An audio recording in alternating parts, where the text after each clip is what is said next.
So, ayan na guys, kinabit ko na siya. O, di ba, yung dating kulay itim, naging ginto na siya, pero lalagyan pa natin yan ng, siguro, patungan pa. So, at least gumanda na siya. So, parang tao lang yan, guys. Yung kanyang dating madilim na mundo, ngayon ay lumiwanag na. At ang gumanda pa. Wow, sana all. Ngayong araw nga ay nakita ko itong aming last supper. O tingnan nyo naman guys, grabe ang itim. Kaya ito ang aking gagawin ngayong araw dahil tapos na ako sa aking paglilinis at syempre sa aking paglalaba dahil ngayong araw ay day off ko na naman. Napakabilis lang talaga ng araw guys, no?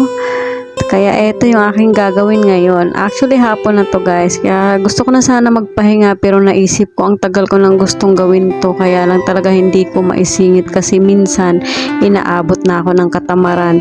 Anyway, pinunasan ko na nga pala ito guys. And then ito, binabrush-brush ko na yung mga sulok-sulok niya para malinis siya bago natin isprayhan ng kulay ginto na spray paint. So, ayan, brinash ko muna yung mga sulok-sulok niyan, mga gilid. At talaga para malinis siya muna.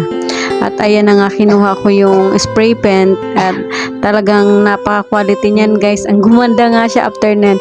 Ayan, uumpisan ko na sana siya. Kaya lang naisipan ko, baka kumalat sa sahig naman. Kaya nilabas ko na siya at doon na nga ako sa labas. At dito na nga ako sa labas guys. So, medyo maluwang yung aking pagkakagalaw dito. Kaya ito, inumpisan ko muna dito sa kanilang mga statue. Ay, yung ba yun?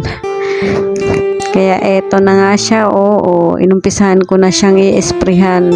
So, hindi ko akalain na maigaganda pa pala ito, guys. So, anyway, itong last supper na, na to ay ibinenta lang to sa akin ng aming kapitbahay. Siguro, kung sa pagkakaalam ko, nasa 12 years ago na. Kasi, pagkalipat namin dito sa Bulacan ko pa ito, dala-dala ko pa to eh. Actually sa kuwa pa kami nito eh.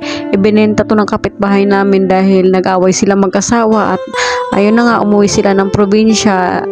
At sa lahat ng mga gamit na ibinenta niya sa akin, ito lang yata ang natira, hindi ko rin pinakawalan. Kaya eto na nga, after ilang taon siguro, kasi maitim na talaga siya guys. Kaya naisipan ko na siya na baka pwede naman siya gumanda kung pipinturahan ko siya ng kulay ginto. So habang nagpipintura ako dito guys ay ito naman ang aming aso ay naku nagkukulit, hindi ko maintindihan o siguro na amoy niya siguro yung amoy ng pintura at andini nga sa aking gilid ay naglilikot.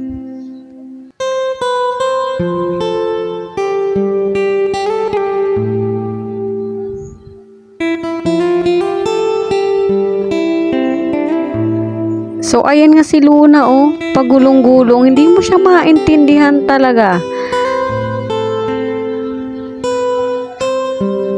O, diba? Kaya, inisprehan ko na yung mga pinaka sulok-sulok. Anyway, isang lang to, isang bote lang to. So, gusto ko pa nga siya dagdagan para talagang magkulay ginto talaga siya lahat. So, siguro sa isang araw na lang, papatungan ko na lang siya kasi medyo hapon na.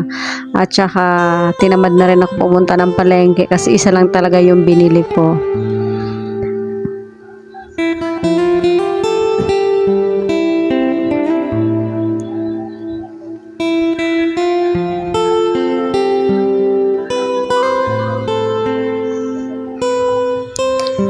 At ay ito na nga, mukhang kinuha na ni Bunso nito yung So, dahil nakita ko ni Bunso, ay ayan, gusto niyang sumubok sa pag-i-spray kung paano. At ayan naman, kung meron siyang gusto na gawin, ay pinagbibigyan ko na para matuto din. Gusto niya matuto. Sige, hayaan ko na para paglaki mo, ikaw na magpintura lahat or maggawa nito.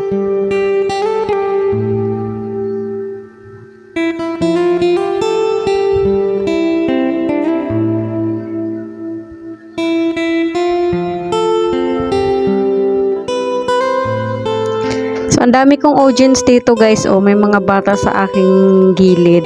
So sila yung nag-cheer sa akin, ang galing ko nga daw, oh. Tingnan mo, ang galing ko kasi yung dating itim, abay nakulayan ko siya, naging kulay ginto na siya. O, di ba? Sino mag-aakala na yung dating itim ay mayroon pang igaganda at nagmukhang bago pa siya? So, ayan na guys, kinabit ko na siya. O, di ba yung dating kulay itim, naging ginto na siya, pero lalagyan pa natin yan ng, siguro, patungan pa. So, at least gumanda na siya. So, parang tao lang yan guys, yung kanyang dating madilim na mundo, ngayon ay lumiwanag na. At ang gumanda pa. Wow, sana all.